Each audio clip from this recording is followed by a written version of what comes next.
So going back to, I'm trying to gear away from it.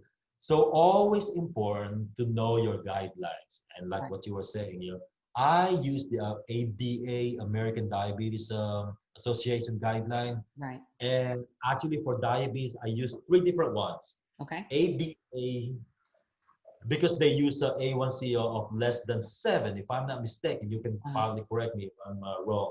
So they use A1C, hemoglobin A1C of less than 7. Uh-huh. That's for the adults or in general population. But for American Endocrinologists Association, I can't remember their organ. This for the endocrinologists, they're actually a little bit more stricter. They Okay. use a less than 6.5 of A1C. And Mhm. I think they're trying to make it less than 5.5. Come on now, Dr. Braxton. Less than That's 5.5. I everybody. think They're pushing it. they're pushing it. So now the third guideline is actually, because I have the geriatric, is the American Geriatric Society guideline, AGS guideline. They're actually only using less than 8. And the Okay. reason being for that, you don't want to keep pushing the A1C to be lower on older adults, because we're putting them at risk for hypoglycemia and they're gonna fall. So we don't Right. want that. So 8 for them, even a little bit over 8, that's perfect already. But with me, I'm only using ADA anyway. I don't use the American endocrinologist. But well, let's see what happened. Okay, so that's my answer to that one. And of course, learning all these specific drugs. Okay. So let's talk about metformin. Okay. Metformin. So Okay, I'm if glad you. go on. No, it's okay. Go ahead. So I'm a new nurse practitioner. I'm a new nurse practitioner student, and I want to give metformin, right? So tell me about metformin, why it's good to start a patient on, and when I wouldn't use it.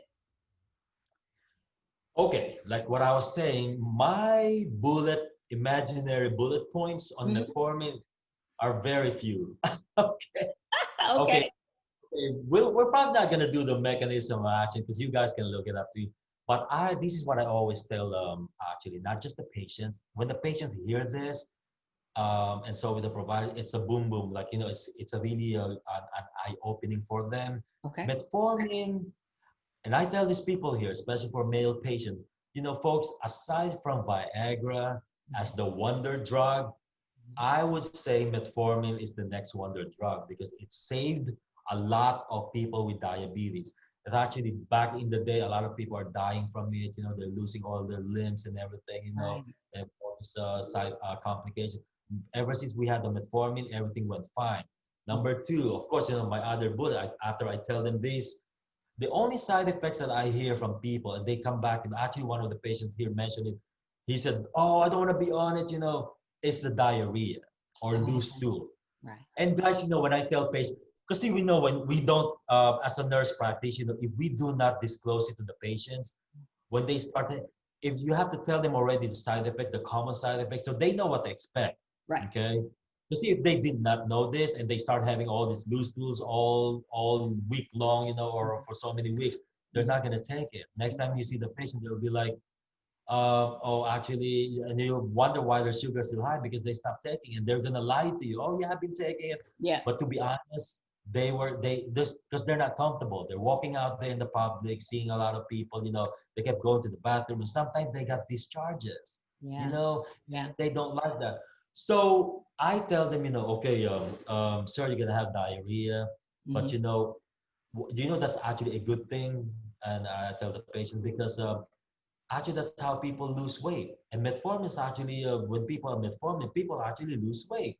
Okay. And I guess maybe one of the reasons is having the diarrhea. But sir, it's not good to have a diarrhea all for so long either because you're gonna lose all your electrolytes, Hmm. and then it's not really good because it's gonna be hurting down there too. But sir, if you are having a little bit diarrhea issues with metformin, we can actually switch that to an extended release formulation. And Hmm. they'll be like, wow, well, sir, I cannot guarantee you it's going to stop, but it's going to minimize or zero diarrhea. So, and Okay. then, by the way, and I said, by the way, sir, you'll have to take it with food anyway. I don't know why some of you guys are taking it, wee hours of the night or but you have to take it. It's a breakfast or dinner.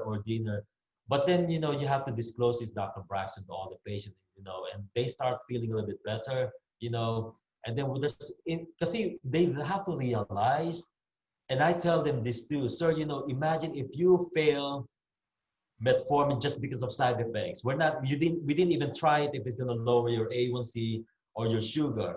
And so there's only few oral formulations for diabetes out there.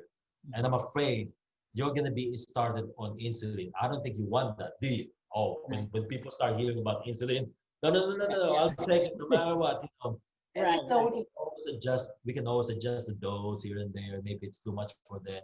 And metformin had gone better now. It used to be 500 and 1,000, but now we even have a 850 milligram tablet just right in the middle for perfect dosing. Right. Now, let me ask you this, Dr. Cruz. When would you not give metformin? All right. Thank you for that question. It's a very good question. Of course, it's one of my bullet points too. And as a nurse practitioner, after I mentioned those side effects, I guess the next one would be the renal impairment or acute renal failure from metformin. Okay, if they actually renal fail and the procedures, because when people are going to a procedure, colonoscopy, endoscopy, or anything, they have to swallow what you call it, Dr. The contrast dye. The contrast dye. Yeah, and actually contrast dye and metformin, even one dose, it will put them into acute renal failure. So that's why we advise them not to take it 2 days before their procedure, because they're going to swallow that contrast dye, and resume it maybe 1 day after the procedure. Okay. So that's very, very important. Yes, ma'am. And of course, it has to be renally dosed or kidney dosed. So those are one of my key points. Okay. Not a whole lot for me. Okay, no problem. I have another question about metformin. At what point would we expect to see a lowering of their hemoglobin A1C with metformin when you started? When do you expect to see, any type of... Okay, actually, you're going to see the lowering of the blood sugar first. Okay. And, I think it's in the range of between 200 and 300. Please don't quote me on this one because I'm not an expert. I think if your blood sugar runs between 200 and 300, your A1C is going to be between 9 and 10. So if you start seeing, patients actually lowering the less than 200, in the range of 150 or lower, then and you don't see that, Dr. Braxton, you see that in the blood sugar. I'm sorry, let me take that back. You see that probably in a week use of metformin, you see the changes already. But then the A1C, I would say probably between 4 to 6 weeks or after a month. That's why we always check the A1C, and actually not the A1C, the whole labs and everything. But remember, the A1C needs to be only checked every 3 months. Right. So unfortunately, you won't really see that full effect, but you would see the blood sugar lowering, and they feel much better probably in a week or even 3 to 7 days probably, or 4 to 7 days. Okay, that sounds wonderful.